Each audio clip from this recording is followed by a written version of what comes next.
Oh, pardon me. All right, coffee's ready. There's a fire. There's an annoying cat right there. Doesn't like any of the food that she has right now. Oh well. Can't do anything about that. Good morning, everybody. Welcome. Today is Wednesday. It's February 3rd, 2021. My name's Jeremy, and this is my first cup of coffee. See, I didn't do the countdown. I fooled you. It's tricky like that.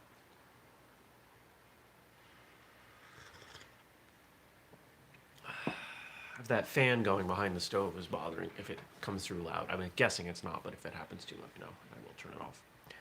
Well, first off, last night we had an episode of Whistlekick Live with a pretty special announcement.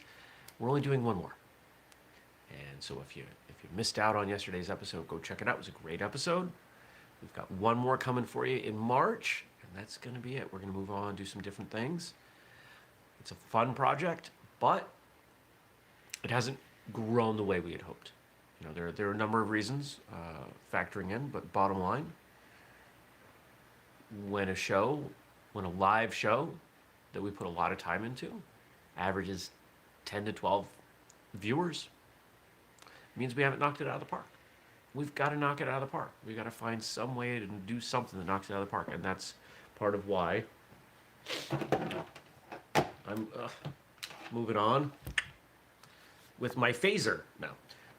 That's part of why I'm going to be devoting some resources, time, and maybe a little bit of money to a personal martial arts channel, personal YouTube martial arts channel. We'll see if we can get some traction there. And very well may be devoting some of those resources in the near future to TikTok. TikTok is an amazing platform, and trying to figure out a play. There's really not a lot we can do there with Whistlekick with what we do. So maybe I can do some stuff with TikTok. We shall see. What else happened yesterday? Got some work done, had an interview. Oh, you know what else I worked on? This is another example. Stacy says, "TikTok, TikTok, oi." Stacy, you're part of the reason that I'm looking so hard at TikTok right now. Stacy and is just killing it on TikTok, just smashing boards, and people are watching like crazy. It's nuts. Had the first, I guess, lineup. Oh, words, come on, Jeremy. I had the first step on the path to the Joe Louis documentary that I believe I've mentioned once on here. And if I haven't mentioned it, we're doing a documentary on Joe Louis. It's not going to be super high budget. It's not going to be fancy. All the interviews are probably going to be done over Zoom. But I've got access to plenty of people who knew him, trained with him, spent many, many hours with him. And we're going to see what we can do with this. There will be a documentary, probably an audio version of the documentary, and the book. It started as a book. I said, we've got to record anyway. Let's record in video, and then we can do a video documentary. Maybe we can sell it to Netflix. I don't know. Capitalize on Cobra Kai stuff. So,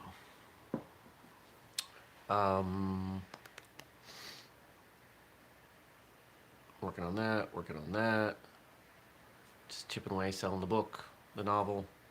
If you haven't made a purchase of the novel, please go purchase the novel. And then when it comes in, please read it. And then please leave a review. Please, please, please, please. Emmett says, the low budget are always better anyway. There seems to be more solid content rather than more solid presentation. Oh, interesting. Well, we're definitely going to have to focus on the content. And so the conversation I had yesterday with my friend Dennis, who spent many, many hours with Joe,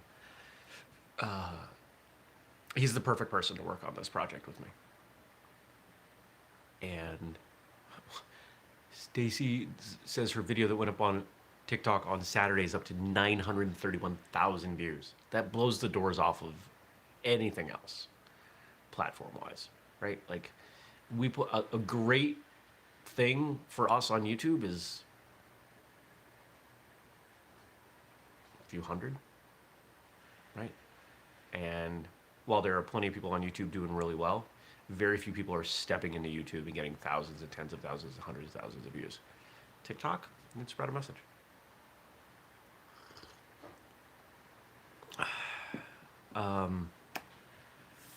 So working on this Joe Louis thing with my friend Dennis. In the first hour that we have spent, we had stories and conversation about Bruce Lee, because Bruce Lee and Joe Louis worked together. Muhammad Ali, Bill Wallace, Chuck Norris. We talked about training in Korea. We talked about his kids. We talked about so many things. There is so much more to this man than people realize. Only the people who knew him really well knew the depth that he brought and his personality. And we're going to change that.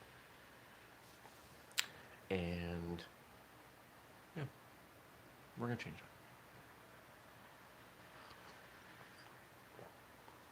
Okay, what else? Today, what's going on today? Today I am filming this evening. Shout out to Nish and his students for their willingness to help with this project. I've got one client call this morning. Got to do the books. I don't think we got any snow last night. All this snow that was supposed to materialize just doesn't seem to have happened. I think we got like an inch or two at my house yesterday, and the plow went by this morning. It didn't look like it was doing much. So I don't know. This storm that brought people 1.5 feet gave us less than 6 inches. I don't know. Well, I talked with a friend yesterday in southern Vermont, helping him with some consulting stuff around virtual tournaments.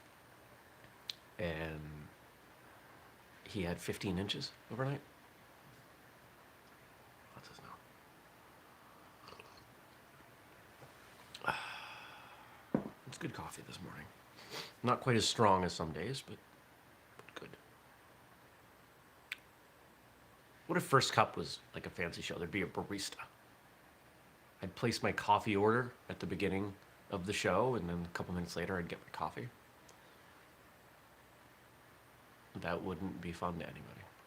But we could do that. We're not going to do that. Yeah, so today, clients, books, filming today. That's about it. Just doing our thing. It's kind of a normal day.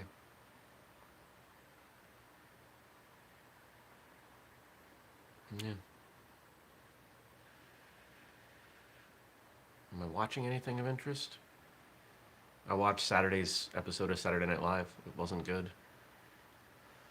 I expected more from John Krasinski. The sketches were they were hollow.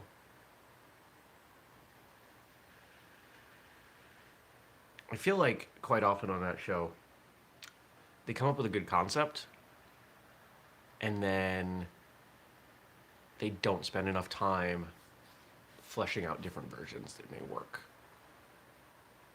Because the concept seems decent, but it just, it falls flat.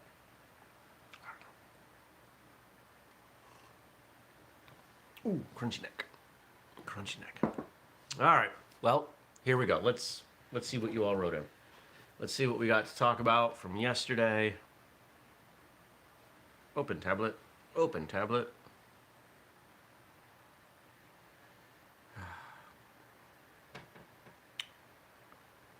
What do you mean no connection? Of course there's a connection.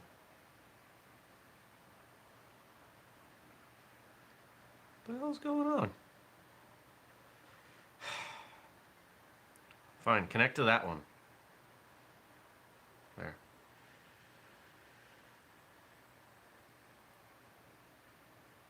This thing may need a reboot. Come on. Let's restart YouTube. See? Low budget. There we go.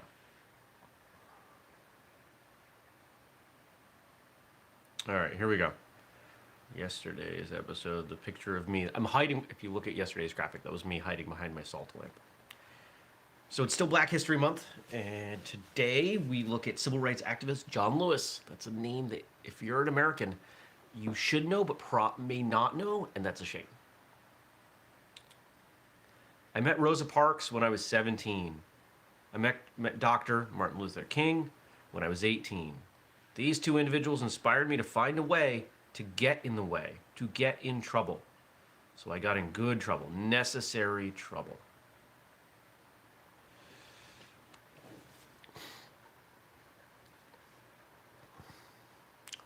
I think most of us can look at that time in our lives and think about people who were influential. When I think about being 16, 17, people who were influential, there were some people around me locally, but there were a number of people on the competition circuit. People that, at the time seemed so much older. People that I swear they haven't aged, but they were younger then than I am now. People like Shihan Wayne Mello, who, what was he, episode 6 of Martial Arts Radio? Somebody I've looked up to for a very long time. Who else was around then? I looked up to my instructors. It was a time in competition when there wasn't a lot of traditional stuff going on. I was a very traditional guy. Sometimes I struggled to win, and I found some of these people, not just men, some of these men and women, honestly, most of them were from the same Shotokan family of schools, and they were just crushing it in their divisions. And to my mother's credit, she made sure that I got to know them and talk to them and watched them. They were good, and they inspired me. And part of the reason I went to Clark in Worcester, Mass, not a big part, but a small part, was that I had the opportunity to train with them for 2 years. Once I got a car, I was able to get there. Because I didn't want to take the bus in Worcester. It was too far to walk, and I wasn't taking the bus in that area. Wasn't happening.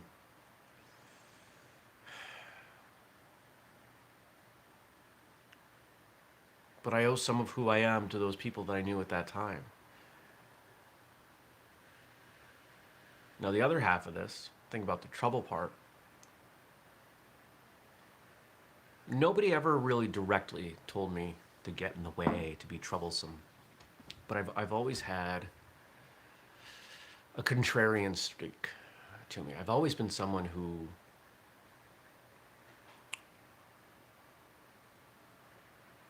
refuses to accept the status quo. I think as an entrepreneur, that's fairly obvious. I don't just say, oh, this is what we do. Okay, I'm going to do it the way everybody else does it. I do my own thing. And I owe most of that to my mother. I can think of a few other people that contributed to that, but most of that was her. She's worked for herself as long as I've been alive. And there were a variety of things that she said that still sit with me, that encourage that entrepreneurial spirit, that self-direction. It has a downside, for sure, but for the most part, it's a good thing. Emmett says, the worst thing about living in Ireland is that all my martial arts idols live halfway around the world. Well, that's part of why we do martial arts radio. So you can feel closer to the people that you look up to. But one of the things I've learned, in direct response to that, is that we may have idols, we may have people that we look up to for the things that they've accomplished. But martial arts is so pervasive that I will all but guarantee that there are people worth looking up to far closer that you just don't know about, because I learn about them. You would think that I know everybody involved in martial arts in my area, and I think I do. But just a couple years ago, I learned about somebody that ran a school just about 45 minutes away. I had no idea. I went and visited. I hung out. I taught a class. It was a great time. There are a lot of martial arts schools that are just kind of, they're quiet. They're under the radar. And some of those people have done some pretty amazing things. You know, I look at somebody who's been on the show, somebody like Freddie LePan, who people in our local area know who he is. They know, oh, yeah, he's that guy who does karate. He's amazing and has traveled and competed globally and been immensely successful. Most people don't realize that. They don't know because he's humble. You know, he doesn't brag. He's just quietly very, very good. Emmett says, I agree, but I live in rural Ireland and martial arts is a very small community here. We all know each other really well. I'm guessing you haven't been to my area, Emmett, here in the Northeast. But I've been to Ireland. I have family in Cork. It's been 20 years since I've been there, but been to Ireland, and Vermont and Ireland are very similar. We have a lot in common geographically, maybe not immensely culturally, but there may be people you don't know. There might be. I'm not saying there are, but there might be. Or you might have somebody who, you know, trained for 30 years and then stopped for some reason, right? You stumble on those people too. There's a lot of martial arts out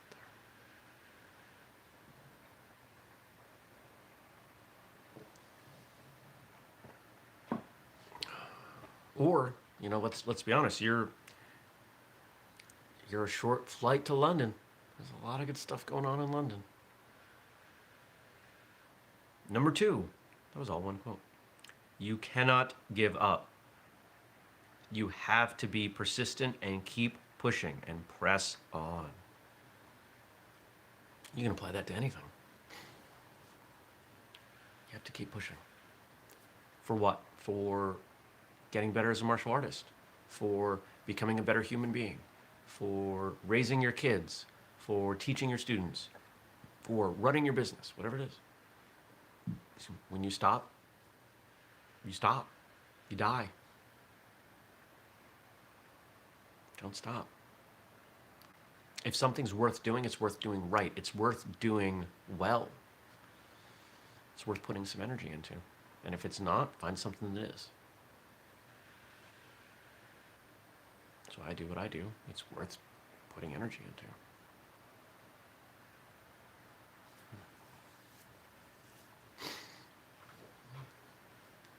Next. But you have to have hope. You have to be optimistic in order to continue to move forward. I like how those go together. Just pushing through without hope, you can't do it. You have to believe that your efforts will turn into something, or you're just going through the motions. There's a difference between, let's say, training and training with the belief you're going to get better. I've seen people who just train. They're not focused on getting better. There's no, what am I looking for? There's no life in their training. They probably wouldn't say it, but they act as if they believe that just repeating the same thing over and over again will lead to a different result. That I'm going to do this same form another 400 times and somehow magically it's going to get better. It won't. You're going to get really good at doing that form the exact same way, which if you never want it to get changed from that, well, maybe there's some value there. If you're doing, I don't know, I can't come up with a good reason why you would want to do that. There should always be a desire for progress, for improvement.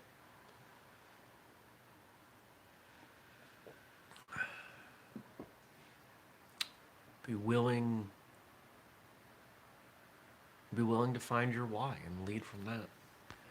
Emmett says, I had a thought about Karate Kid's Mike Barnes yesterday. Was he really a bad boy of karate or just a disciplined, determined person that didn't take no as an option? I've got to rewatch. What was that one? Is that 2 or 3? I think it's 3. Karate Kid 3. I haven't watched Karate Kid 3 in a long time. I should probably go back and rewatch it. I've rewatched the original Karate Kid far more recently. 2, 3, even 4. It's been ages since I've watched those. I don't know. If you were to ask Sean Kanan, who was the actor playing Mike Barnes, I think he might agree with you.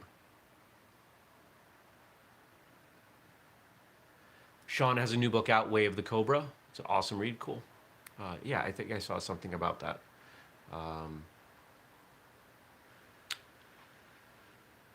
So 4th was the next Karate Kid. That was the one with, was it Hilary Swank? Not quite the same, but the same. I know somebody who was in that, honestly. Small role, but I know somebody who was in that film. She was probably the first person I knew first martial artist I knew who was in a film. I had a wicked crush on her when I was a teenager. I knew her from competition. We're still friends today. Not great friends, but Emmett says, we don't mention the 4th, that never happened. Hey. We all have films that we dislike or people, we got to accept the bad with the good. There's always something good in there. Even if it's to say, hey, let's not make a movie like that again. Let's not go in that direction ever again. I like Shaped. So I'm thinking about, and I don't know if I can pull it off, like Highlander too. I don't know if I can pull it off, but I'm thinking about dropping the sideburns and taking this part and just bringing it to here. I don't know. I think that might be too weird for my facial structure. And it might be way too much work to maintain. This has been me for a very long time, like decades. Short hair, beard. Sometimes the beard's shorter, but yeah. Last one. I believe that teachers, whether in elementary schools, at the secondary level, or at colleges and universities, or martial arts schools, every teacher deserves the Nobel Peace Prize just for maintaining order in our schools. Oh, I like that. So I don't know that I'd go so far as to say the Nobel Peace Prize. There's an exclamation point at the end of that quote, so I think there's an element of sarcasm there. But teaching is a noble pursuit. Not quite Nobel Peace Prize worthy in every case, because I think that would dilute the value of that award, but I think it is a very noble pursuit. The way that plays out in martial arts, I think, is critical. To take this skill set, this knowledge of a physical discipline that carries with it some mystique and some criticism and at times controversy, skepticism, and to invest your time and your energy to share that with other people. In many cases, for the simple fact that someone did that for you and you feel obligated to pay it forward. Because let's face it, most martial arts schools are making very little money. And most martial arts school owners would never want to do the math on how much they're making per hour. It would be sad. Oh, I've got 50 students and they're paying $100 a month. Great. It's $5,000. Okay. What are you paying for your space? What are you paying for your insurance? What about training materials, photocopies, advertising, taxes? Oh. And now you get down to less than you probably make at your day job. And there are a lot of schools that don't have 50 students, and a lot of schools that aren't even able to get $50 a month. Emmett says, I don't want to do the math how much I'm making in a year, never mind a week. Not a lot. Because it's not financially motivated. You probably wouldn't mind making more, and there may be ways to make more, but that's not the goal. The goal is to serve. Martial arts as a service. We did an episode on that. If you haven't listened to that one, you might want to. That was one I did in the car. I remember doing that one very vividly because it was a bit of an epiphany for me.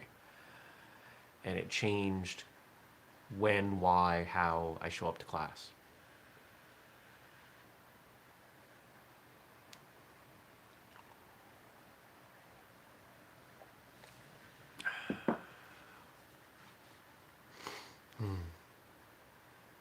I think that's a good place to end.